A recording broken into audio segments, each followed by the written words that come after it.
Hello my dear students. So today we will start new chapter, organisms and population. Okay. Now the first term under this is ecology. It is a branch of biology which deals with the interactions among living organisms, that is biotic, and between the organisms and their physical environment. Physical means abiotic.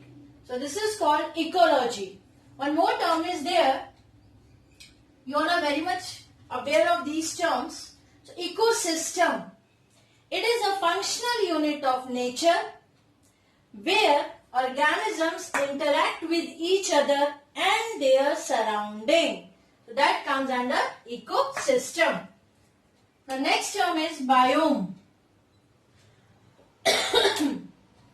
It is a large community of vegetation and wildlife adapted to a specific climate. Is called biome. 6 major biomes are tundra, tropical rainforest, deciduous forest, coniferous forest, desert and grassland. Habitat. Very basic terminology, isn't it? The type of natural environment in which a particular species of organism live is called habitat. Now ecological niche. It is the role and position a species has in its environment, how it meets its need for food, shelter, how it survives and how it reproduces. So this is the role and position a species has in its environment is called ecological niche. There are 3 aspects of ecological niche. Those are spatial or habitat niche, trophic niche and multidimensional or hypervolume niche. Okay. Now what is spatial or habitat niche? The physical space occupied by the organism is called spatial niche. Now trophic niche, it is on the basis of trophic levels of an organism in a food chain. And the last one is a multidimensional or hypervolume niche. It is the position of the organism in the environmental gradients. So that is multidimensional or hypervolume niche. Now the next topic, subtopic is major abiotic factors. Okay, because I said biotic and abiotic factors. So here we will study about the abiotic factor. So major abiotic factors are the first one, temperature. Now, temperature, there are very important effects of temperature such as metabolic activities, especially the effect of temperature on plants. So, metabolic activities such as photosynthesis, respiration, reproduction in the plants, flowering. So, that is also controlled, or we can say that will show the effect on the flowering. Temperature will show growth and development of the plant. So these are the effects of temperature on the plant. Now based on temperature, vegetations of the world is divided into 4 groups: megatherms, mesotherms, microtherms and hecistotherms. Now what is this megatherms? Where the plant growing in very high temperature. Then mesotherm, plants growing in alternate high and low temperature. Microtherms, plant growing in low temperature. And the last one is hecistotherms, that plant growing in very low temperature. So this is the classification based on temperature, type classification of vegetation. Okay. Now, on the basis of temperature strata, again there are three types of aquatic zones. Okay. Now those are aquatic zone: Aplemenon, Hyplomenon and Metalemenon. Now here upper stratum, basal stratum and the zone between these two. Now the first one, upper stratum, that is warmer during summer and cooler during winter season. And the basal one, lowest one, that is always cool. And Metalemenon, that is in between these two, upper and the basal stratum. Now come to the, on the basis of temperature need, animals are classified here into two groups.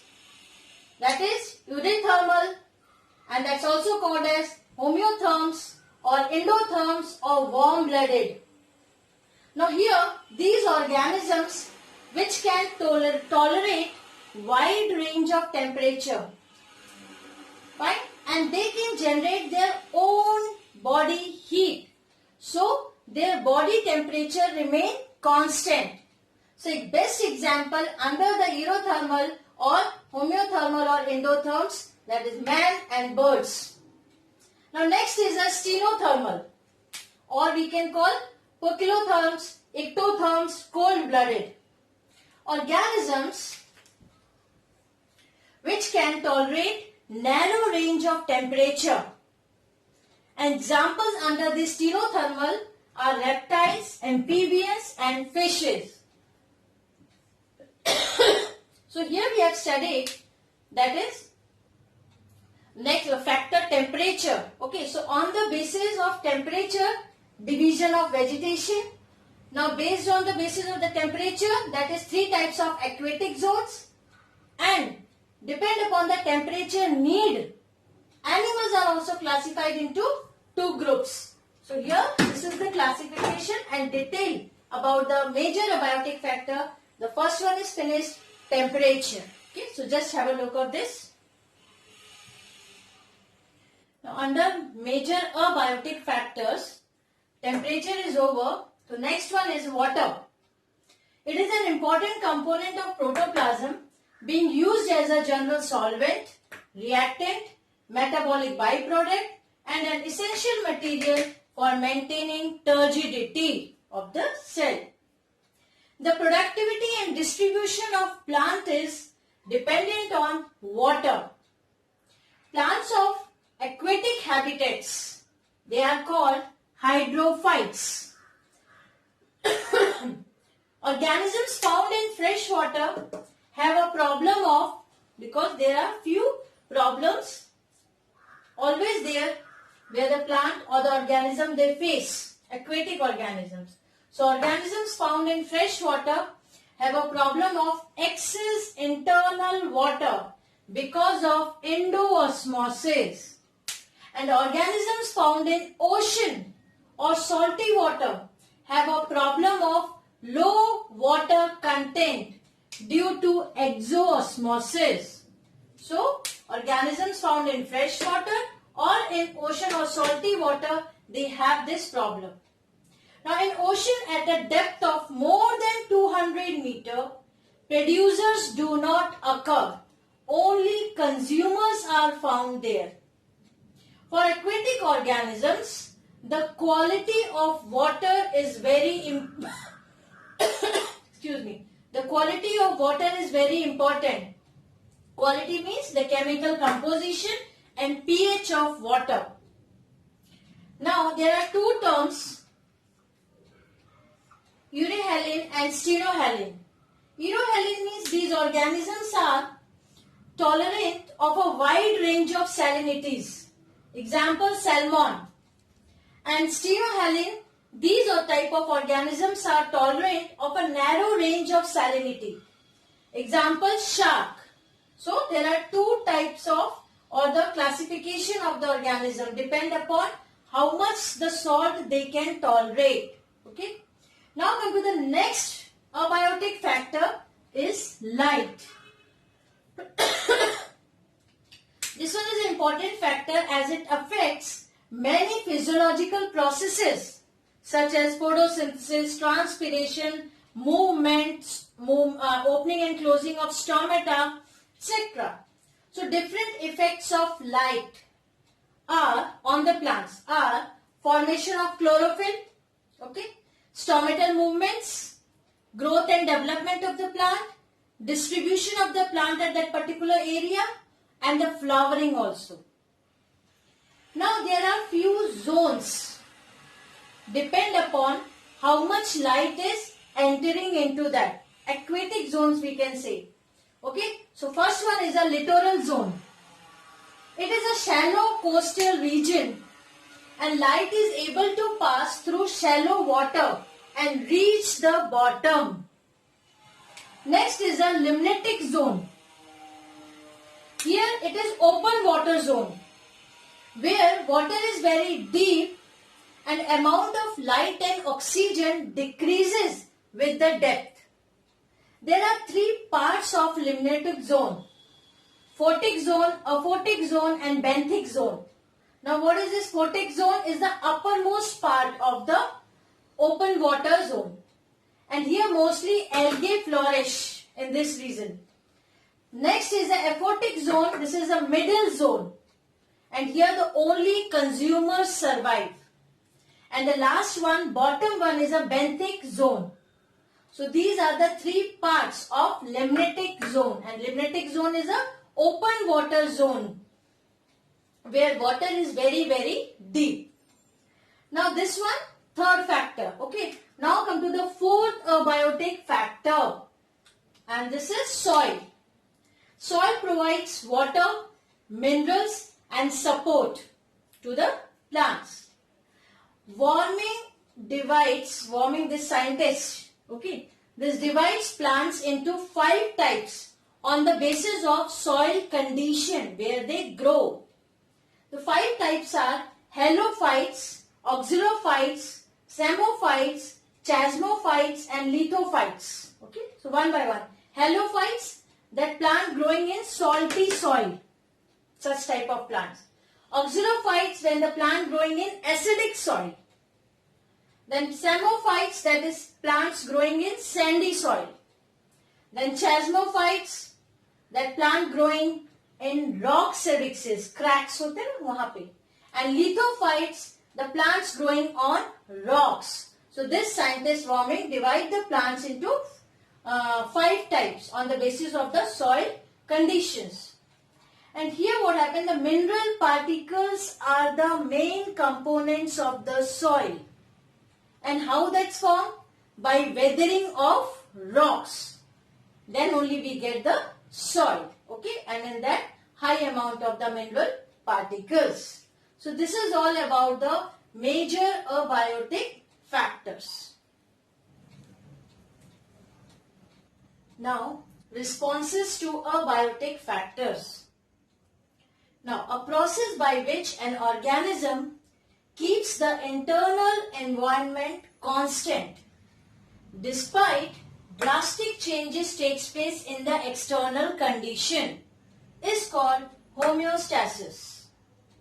Now, living organisms cope up with stressful conditions by various methods. So here the first one is regulate. Now some organisms are able to maintain a constant body temperature and constant osmotic concentration despite change in the external environment. They are called regulators. Example, birds and mammals. They perform homeostasis through thermoregulation and osmoregulation by physiological adjustment and rarely by behavioral changes. So this is the way by which organisms cope up with the stressful conditions. So, and few organisms, they are called regulators who can maintain a constant body temperature and constant osmotic concentration. Example, birds and mammals. Next is a conform.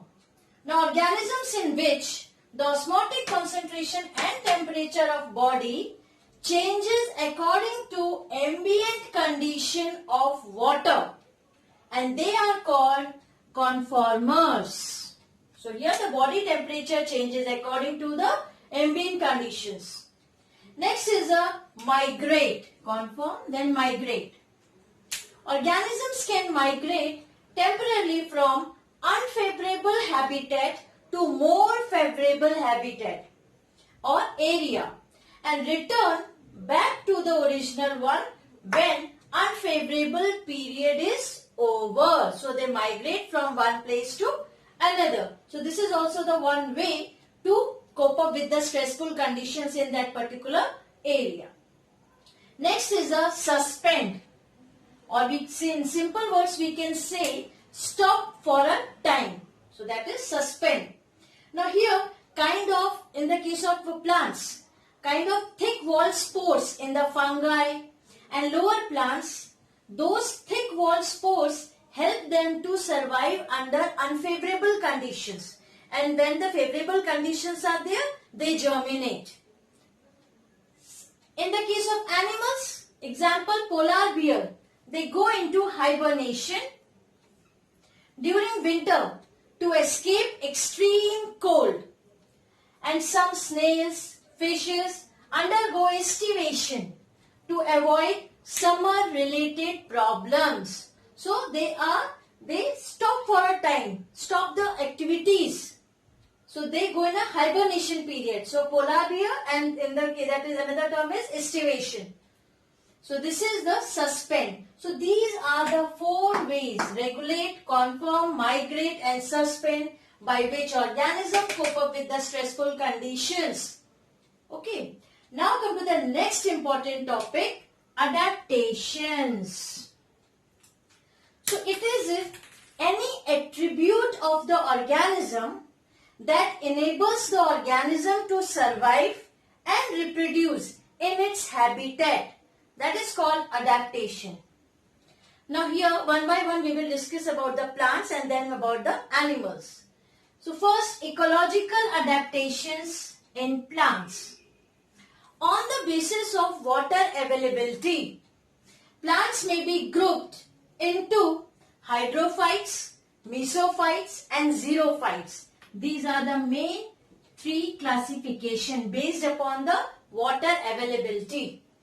Hydrophytes means plants require plenty of water. Mesophytes moderate amount of water, and xerophytes extreme dry conditions. Fine. Now here hydrophytes again divided into four types: submerged plants, floating plant, amphibious plant and hygrophytes. So such type of another division of hydrophytes, isn't it? Now in the case of mesophytes, where they need the moderate amount of water, example our garden plants. Xerophytes, extreme dry condition, example acacia or cactus. Fine. So under hydrophytes there are four. Submerged, example is hydrilla. Floating type, water hyacinth. Amphibious, that is Sagittaria. Okay, and hygrophytes, fern grasses. These are the examples. So these all are types of hydrophytes. Fine. Now we will study about the adaptations. What are the adaptive characteristics? Now in the case of hydrophytes, so adaptation, there are many adaptations, few I have discussed here. So we will go through into that one. Now here, as I said, for hydrophytes, submerged, floating, amphibious and hygrophytes, isn't it? Now first one, submerged. So here the adaptations are, in the case of submerged, roots are reduced in size, they are without root hairs, stem is long, okay, leaves at the nodal portion and reduced in size. Air cavities are present. So these are the adaptations by the submerged type. Now come to the next, floating type. Large leaves, air cavities are large, stomata on the upper surface. Here I am telling you only few, there are many, etc. Okay. Now, and this one, amphibious type. Here in this case, shoot is long, aerial leaves with stomata, root system well developed, and cuticle is present. And the last is hygrophytes. Here this one, leaves are broad, shining, hydrothodes are present at the top of that, the tip of the grass to remove the excess water. So here 4 are there, and this one submerged, floating, then amphibious, and then hygrophytes. So this is about adaptations in the hydrophytes. Now mesophytes adaptation means whatever the adaptation in the plant, changes in the anatomical or the morphological characteristics.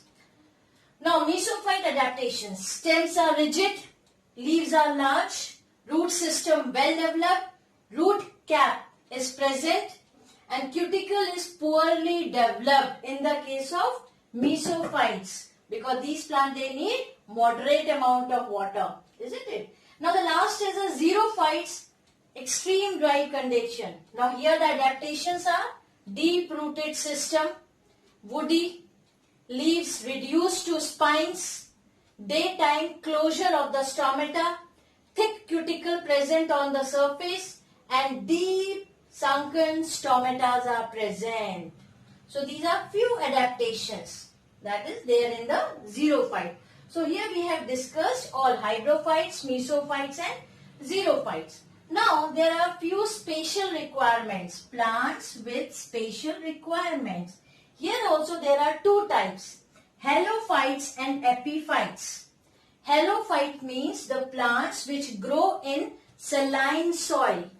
Okay, example, mangrove plants. And here the adaptation, they have nematophores, respiratory roots. Next is the epiphytes. These plants grow on the other higher plants. Example, orchids. And here the adaptation is they have spatial aerial roots, have velamen tissue. Those aerial roots have velamen tissue. And what is the function of this tissue? This tissue absorb the moisture from the atmosphere. So these are the adaptation and types. So we have studied adaptation in the case of plant, ecological adaptations in plant. Fine. Now we will study ecological adaptations in animals. So after ecological adaptation in plants, we will study ecological adaptation in animals. Animals also develop strategies to live better in their environment. Adaptations may be short term or long term in the case of animals. Now in animals, most adaptations against environmental changes and stress conditions are physiological and behavioral adaptations. Example, migration, hibernation, estivation, camouflage, mimicry, dealing water scarcity, prevention of freezing. So these are the examples where animals, they get adapted to the changed environment. Now, camouflage. Few we will discuss. The ability of the organism to blend with the surrounding. Example, grasshopper. Mimicry. It is resemblance of one species with another in order to obtain advantages, especially against predation. So that is mimicry. Now there is one rule also in this topic adaptation called Allen's rule. Now according to this rule, the endothermal animals of colder areas, the extremities like feet, tail, ears, etc. tend to be smaller as compared to the relatives in warmer regions. Now why there is this change in the size? So here in the case of endothermal animals, colder areas, the extremities like feet, tail, ears, they are smaller as compared to the animals or the relatives in the warmer region. By this, they minimize the heat, loss. This is the Allen's rule. Now, animal facing water scarcity. Example in the desert areas, isn't it? So here also two types of adaptations are there. First one is reduced water loss. Example in the case of kangaroo rat. Okay, another one is ability to tolerate arid condition. So these are the two adaptations. In this case, ability to tolerate arid condition. Example, this desert lizard. So here these two organisms, they have the adaptation to face water scarcity. They can live there where the less amount of water is available. So this is all about the adaptations. Thank you.